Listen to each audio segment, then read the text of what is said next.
Apologies for the tracking issues on this recording. I checked YouTube. It's not on there, so that's the only reason I'm uploading it. And the issues are not that severe, but I normally wouldn't post it. Part 1 was so good. I've got to give you guys part 2. For May 12th, 1992, on Later with Bob Costas, part 2 of SID CAESAR. And you talk about people who are funny and smart. Being so smart, you're depressed, but you can be funny. Falls into that category, you know. Great story about some other smart dudes. Robert Oppenheimer and Albert Einstein.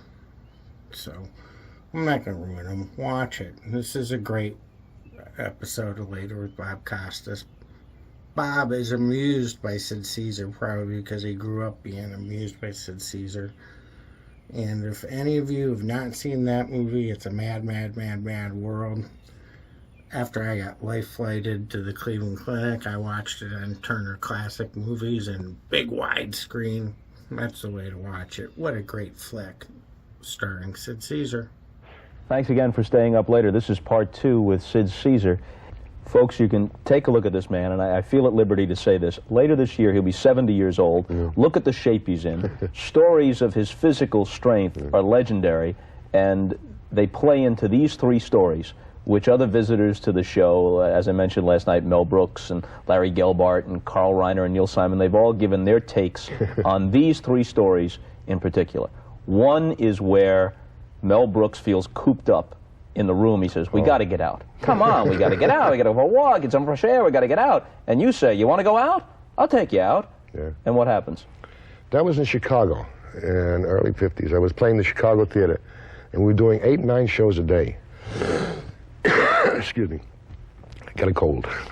And I got finished with the show, and I wanted to have a little bite to eat. And I was sitting there, and Mel said, as you said, come on, let's get out. I want to go out. I want to get out of here. I want to go out. I said, you want to go out? Put down the food, went over, and I took him, and we were on the 18th floor, and I took him out of the window. I said, is that not far enough for you? You want to go out a little more? Look, it's a good thing my brother was in the room, because he pulled both of us back in there. And that was a touchy situation, but so I would get that crazy sometimes. Were you angry, or were you playing? In a way, not. I was playing, but I was angry, and I was playing, and I was angry. But it just hits me sometimes. You want to do something? Let's go and do. I'll show you. You want fun? I'll show you fun. What was the look like on his face? Well, it wasn't serene, I'll tell you that. Now, the scene in Blazing Saddles where Alex Karras decks the horse, Mel Brooks movie, the way it goes is that it's a tribute to you because supposedly you really did punch a horse in Central Park. Not in Central Park, in Griffith Park. I was out here doing a picture called Tarzan Spars. I was out here in L.A.? Yeah, it was in Griffith Park. I took my wife, we went horseback riding. You know, these stables you get on, you know. And we were riding in Griffith Park, and all of a sudden we passed a little stream, and this horse decides to lay down in the stream with my wife. And I saw this, and she just happened to fall off, which was great. You know, she fell off, and she didn't hurt herself. And I was so mad at this horse. When he got up, I hit him. I just hit the horse, and he went, you know. And I said, next time I'll knock you down. I got so crazy, you know. But the horse took the punch. Oh, yeah. Did not go down. No, he didn't go down. Staggered, maybe. Yeah, he didn't work too good later. He went back to the stables pretty slow. We all did. Now, the third one involves a cab driver in Chicago. Now, apparently, this took place in. I'm bad on geography. I get the stories right, but where they took place, I don't know. This was I was going to see Zero Mostel in the Village, and I'd just gotten a brand new Cadillac, brand new, and I was like, oh boy, I just got about to the shop, and I parked it, and I said, and we were walking across the street, and all of a sudden I hear. And this guy is backing into me because he wants to get away from the fire plug. So he's pushing me back. So I walked back to him, and there are 2 couples, a couple in the back and a couple in the front. I said, pardon me, that's my car. You know, he's just banging. I just got a brand new, take a walk. No, you don't understand. See, I just got this car, and I went, take a walk. for the last time, take a walk. And I reached in, as I started reaching, he closed the window, you know, and I reached into a small window. An air vent window, like old cars. And I grabbed him, and I started to take him. I said, you remember being born? Because you're coming out of here again. And he was holding onto the steering wheel, and the car was going back and forth like this. And my brother, again, jumped on my back and said, come on, leave him alone. That's it. But I was going to take him through. He was going to go. How bad was your temper at its worst? Well, it would be, you know, so I would get furious, you know. I would pick up a desk and smash it down. But I would take it out on things. I would never take it out on people. I would never go for people, you know. I would go for a thing. I'd punch the wall. There was one time they made a set, and it was a little too big. I said, why'd you make it this big? And I put my fist through the scenery. And they said, well, we can turn it around. So if we can do it this way, then it won't show the hole. So they used to design scenery. He said, well, if he gets mad, we can turn it this way. And if he doesn't, we can get it that way. Because I would take it out on this, because you had to, sometimes, you know, the frustration would be so tremendous in myself that I had to let it go somewhere, but never at people. Never at people. Are almost all people who are genuinely funny insecure in some significant way? I would think so, yes. Because why do you make fun? You make fun so you don't have to get serious. In my way of thinking, comedy is a very, very important product in our country today, in the world today, because it's a relief. It's a tremendous relief. You know, when you laugh too hard, you start to cry. When you cry too hard, you start to laugh. So they're the same emotion, only on different levels. It's the same emotion. You're only playing with, like Chaplin, or any great comedian can take the fun and then just taper it off into a little bit of pathos. And that's the mark. That's the mark of a great comedian or a great comedian. To be able to do that. Imogene does that once in a while. She's very sensational. Imogene Coca, amazing lady, an amazing lady, truly wonderful. And I remember Chaplin, I forget the name of the picture, but she was a flower girl she was selling, and she was blind. Now, how do you make a blind girl think that you're rich in a silent movie in a second? He ran through some cars. The traffic was always running away from cops. He ran through this whole line of cars, and was stopped in traffic. And the last car he got out of was a limousine. He slammed the door, and she went like this. He was a rich man, a limousine car, you know. And he did that, and then he gave her he had one dime left. He gave her the dime, and she gave him the flowers. And he followed her, and she went home and she rinsed out the cup, and she threw the water in his face. She didn't see he was there. But you were laughing, and all of a sudden, she threw the water, you went, ah! Because you didn't know what to laugh at, make noise, because you didn't want her to hear you. So it was that split second that makes something great, that makes something extraordinary. Did you know Chaplin at all? I met him once. He was a great hero of mine. And I don't know if he knew I was alive, but I used to admire him very much. W.C. Fields, wow. And Buster Keaton. When I worked with Buster Keaton in Mad, Mad World, boy, to listen to that man, wow. What he did, the fantastic. You ever see the picture called The General? No, I never have. Oh, see it one time. It's about the Civil War, a train called the Southern. But these men were giants. And I looked up to them, because I took from them, you have to take from somebody, you got to learn from somebody.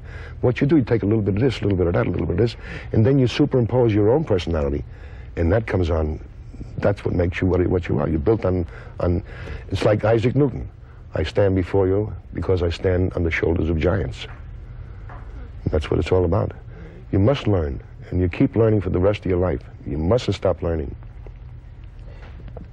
Does it make you feel 100% good when people tell you they're standing on your shoulders and they've been influenced by you? Or is there some tinge of, well, wait a minute, I'm not a museum piece yet?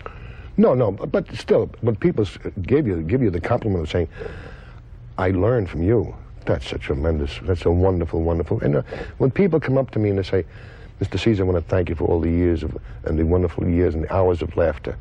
That's a wonderful thing. People say that to me. I enjoy it. I mean, I get a great big kick out of that. Because it's a wonderful thing that you've given them some pleasure. You've entered their lives. Television is a different thing than movies and stuff like that. Movies is a different aura. Here you come into their living room, you come into their bedroom, and you live with them. And they think they know you because you come into their room. You're welcome. When they turn that on, you're welcome to their home.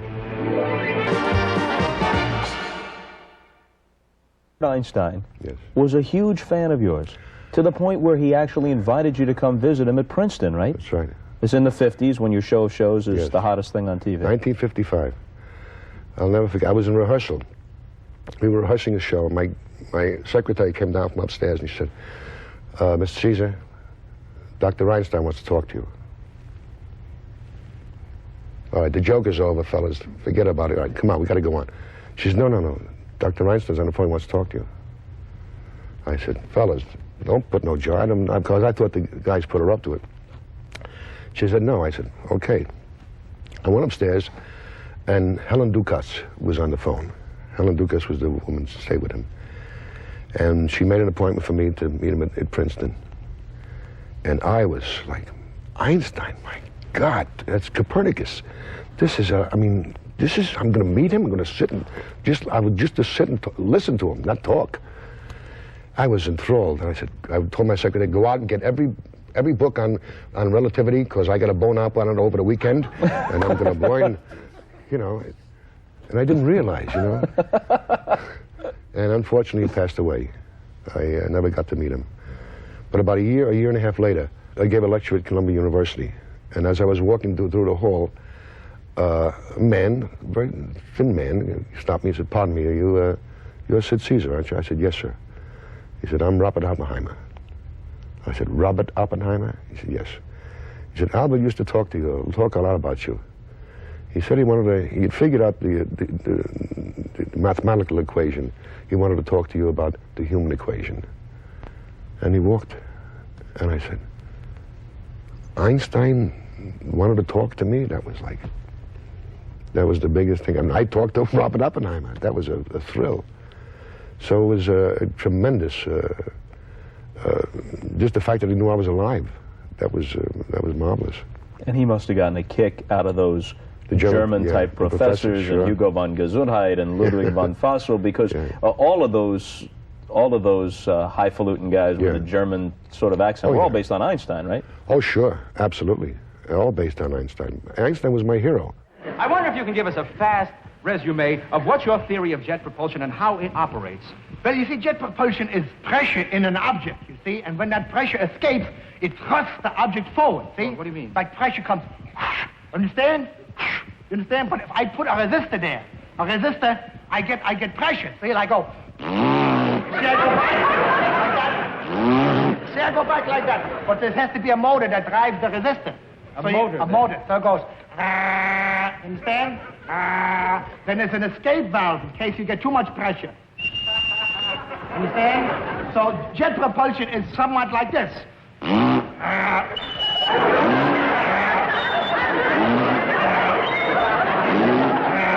And that is jet propulsion. No, I just use that at parties. I just get in the house. We can talk forever about the people you've influenced. As a matter of fact, just the other day in the Los Angeles Times, there's this story about Billy Crystal. I don't know if you even saw it. Oh, yes, somebody told me There's a about that. clip of very, you very nice. in his upcoming movie Yes, about yes. his Buddy Young Jr. character. And he says, as Billy Crystal, not as Buddy Young, my first remembrance of laughing, of seeing a funny person, was Sid Caesar in a King and I parody on his show. He came out as the King of Siam, looking like Yul Brynner, and yelled, "Who's been smoking in the palace?" I laughed so hard. Sid and Mel and Carl Reiner are the reasons why I wanted to become a funny person. That's very, very nice. I thank you very much. That's very, very nice. So when Really? we talk about all the people that you've influenced, who influenced you? Well, my heroes were Chaplin, W.C. Fields, Buster Keaton, and Laurel and Hardy, and Groucho Marx, and Harry Ritz. Harry Ritz, I think, was the first modern comedian. He used his body, he used his eyes. It was that, and he didn't have to have jokes. He had wonderful accents. He had this. He was so alive, the way he walked, the way he did things.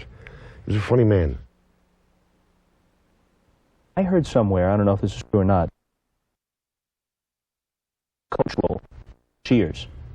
I was supposed to, I would, what's his name? The writer. His father was a great writer. Burroughs? Burroughs. James Burroughs. Yeah, James Burroughs. Sure. And I sat there a little too, I was scared, you know, I was at shows.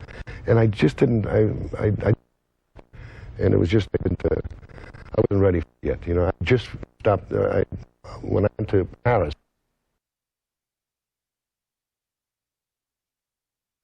and I wasn't really over yet, you know. I wasn't really into, I was just getting back into life, if you know what I mean, because I had done 20 years, I did a lot of damage. And not that it takes time till you heal. You know, you don't realize it, but you have to heal. And I wasn't ready yet. It takes quite a few years till you come back. What happened in Paris? Why was that a turning point? Well, when I went to Paris, I had just stopped drinking. I had stopped. I said, that's it. Can't make it no more. And I go into the hospital. I got out of the hospital. And I got this thing to do, a picture to do in Paris with Peter Sellers. And I went to Paris. It was wonderful. And I was getting stuck down, and we had a week before we were going to shoot, and we would talk over. Hey, how about he does this? Well, how about me? No. How about me? No. I was getting discouraged, you know, and I was starting to feel terrible. Put a tape recorder with me, because I know that you can't take pictures in the Louvre, you can't take pictures in the and I wanted to have some sort of a remembrance. So I think I'd take this tape recorder, stand in front of the picture, in front of the art object, to describe it, and then when I heard it, I could think of myself back in Paris seeing it. But what happened, I picked this thing up and I said, now Sid, this is Sydney. Now look, we got to have some fun here. I mean, don't you understand? They're paying you to be here in Paris. They're paying you. They're paying you a salary, they're taking care of everything. You've got to enjoy it. Now Sid, let's make friends. This is Sydney talking to Sid. And I made friends with myself there. I said, if I don't have any fun, you're not going to have any fun. If you don't have any fun, I'm not going to have any fun. So let's make friends, and let's have fun. Let's enjoy this. The hell with the picture. Enjoy your life, Sydney. And that's where it started. I started to look around, and it was the first time I started to look at myself. And I remember one time I was walking down the Champs-Élysées, just finished a marvelous meal, had a beautiful cigar, and I'm walking like this. And I must have walked about 80 feet. And I looked at this, and I looked at my, what is this? It was a habit. Depression is a habit that you get into because you're used to feeling depressed, and you got to be depressed. And I looked at myself, and I caught myself. I said, I don't have to do this. I don't have to be depressed. There's no reason to be depressed. Back at the corner, I had just finished a marvelous meal, a cigar. That's what, 10 seconds ago? 80 feet, I had become this. And that's when I started to look at myself, and I turned myself around. See, first you have to stop the physical drinking. Then you have to get your life back together. Do you ever have a small amount of regret over the fact that the circumstances haven't allowed you to find a perfect place to do what you used to do? I mean, everyone still reveres you. You're obviously still funny. The technician's out here laughing as you talk to me. But it's a different era, and you can't quite find the niche. I don't know if you're looking for it, Not but really. You can't quite find the niche to, on a large scale, do what you did so well before. Well, because I know nobody's going to take me and say, well, we're going to give you the show, you're going to have this. It's not going to happen. I understand that. I know that. Because I talk to myself. I don't kid myself. When you talk to yourself, I get up every morning. I still do that with the tape recorder every morning. I get up, excuse me, and I talk. Now, you can't lie to yourself. You can't kid yourself along. Oh, gee, I feel great today. I'm going to do this. I'm going to do that. I don't feel that hot. I'm not. This is worrying me, but this is that. And you talk to yourself, and you get things out. Once you verbalize something, to verbalize something is like something. No, I won't say that. I said, no, never say that. Never say that. Don't say that. Don't. Everybody has something they won't want to say. No subject they don't want to talk about. Talk about it. Once you say it, once you verbalize it, and the heavens didn't open up and the earth didn't split, you're okay. What a great pleasure this was. 2 nights with Sid Caesar. Now, with satellite, there's no telling. It could have been seen in Japan, so maybe you should say goodnight. And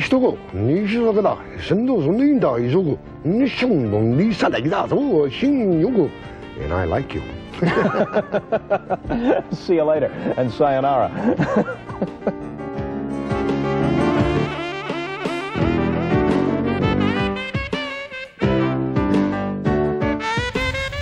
Thanks for watching Cleveland Live Music. If you like what you see, hit the subscribe button.